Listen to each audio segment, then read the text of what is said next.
Femitones. இந்த கதை நம்மை ஒரு அழகான காட்டுக்கு அழைத்து செல்லப் போகிறது. எங்கும் பச்சை பசேலென காட்சியளிக்கும் அழகு நிறைந்த ரம்மியமான காடு. அங்கு செடிகளில் பூத்து குலுங்கும் பூக்களின் நறுமணம் காடு முழுவதும், பரவி வண்டுகளின் ரீங்கார நடனமும், அழகிய பல வண்ண பறவைகளின் இசையும் மதிமயங்க செய்யும். அப்படிப்பட்ட காட்டில் ஒரு பெரிய மரம் இருந்தது. அந்த மரத்தின் அடியில் முயல் ஒன்று தன் குட்டிகளுடன் மகிழ்ச்சியாய் வசித்து வந்தது. அந்த இடத்தில பசுமைக்கு குறைவில்லாததால் முயல்களுக்கு தேவையான உணவு குறைவில்லாமல் கிடைத்து கொண்டிருந்தது. மட்டற்ற மகிழ்ச்சியுடன் முயல் தன் குட்டிகளுடன் நிம்மதியாக வாழ்ந்து வந்தது. குட்டிகளும் மெதுவாக வளர்ந்து வந்தது. பசுமை ஒன்று இருந்தால் வறட்சி சூழலும் இருக்குமல்லவா? கோடைக்காலம் மெதுவாக எட்டி பார்க்கத் தொடங்கியது. செடிகளின் ஈரபதம் மாற ஆரம்பித்திருந்தன. மனம் கமழும் மலர்களை அவை இழந்திருந்தன. அங்கு வண்டுகளும் காண முடியவில்லை. முயல் இப்போது உணவுக்காக கொஞ்சம் தூரமாக செல்ல வேண்டியிருந்தது. கோடை வெப்பம் அதிகமாக இன்னும் சிரமம் அதிகமாக ஆரம்பித்தது. இப்போது முயல் மிகவும் களைப்பாகவும் கவலையுடனும் இருந்தது. காரணம், உணவு பற்றாக்குறையால் குட்டிகளுக்கு உடல் நலம் பாதிக்க வாய்ப்பிருந்தது. காட்டிற்குள் வறட்சியின் காரணமாக உணவே கிடைக்காத சூழ்நிலை. அப்போது தாய் முயல் தன் குட்டிகளை அழைத்து பேசத் தொடங்கியது.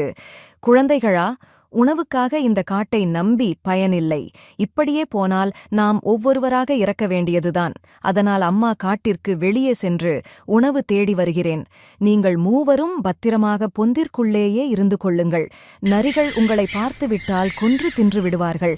அதனால் அம்மா உணவு கொண்டு வரும் வரை மிகவும் ஜாக்கிரதையாக இருந்து கொள்ளுங்கள் என்று கூறி அம்மா முயல் சென்றுவிட்டது.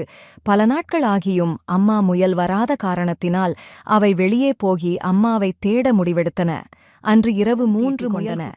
நரி தம்மை நெருங்கி வந்தால் அதனிடமிருந்து எப்படி தப்பிப்பது என்று திட்டமிட்டன. அதன்படி மறுநாள் காலை 3 முயல் குட்டிகளும் பொந்தை விட்டு வெளியே வந்தது.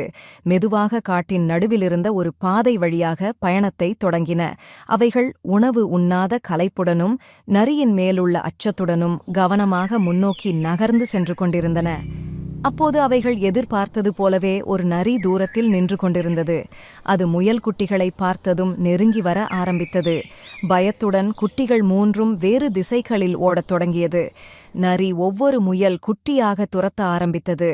அப்போது நரி சோர்வடைய ஆரம்பித்தது. 3 முயல் குட்டிகளும் தைரியமாக ஒரு புதரின் முன் நின்று கொண்டிருந்தன. நரி குட்டிகளை பிடிப்பதற்கு முன்னோக்கி பாய்ந்தது. அடுத்த நொடி ஒரு முற்கள் நிறைந்த குழியில் விழுந்து கிடந்தது. முயல் குட்டிகளுக்கு மிகுந்த மகிழ்ச்சிதான். குட்டிகள் திட்டம் போட்டது போல் நரியை குழிக்குள் தள்ளியிருந்தது. நரியால் நகரக்கூட முடியவில்லை. அதே சமயம் அம்மா முயல்தான் குட்டிகளை அழைக்கும் சத்தம் கேட்டு திரும்பி பார்த்தன. தாய் முயல் பதட்டத்துடன் நின்று கொண்டிருந்தது. குழந்தைகளே, இங்கு என்ன செய்து கொண்டிருக்கிறீர்கள்? உங்களை வீட்டிலேயே இருக்க சொன்னேனே. நரி உங்களை பார்த்துவிட்டால் கொன்று தின்றுவிடுமே. அப்போது முழிக்குள் கீழே பார்த்த முயலுக்கு ஒரே அதிர்ச்சியாக இருந்தது. அதனால், குழந்தைகளா, இது எப்படி சாத்தியம் என்று கேட்டது.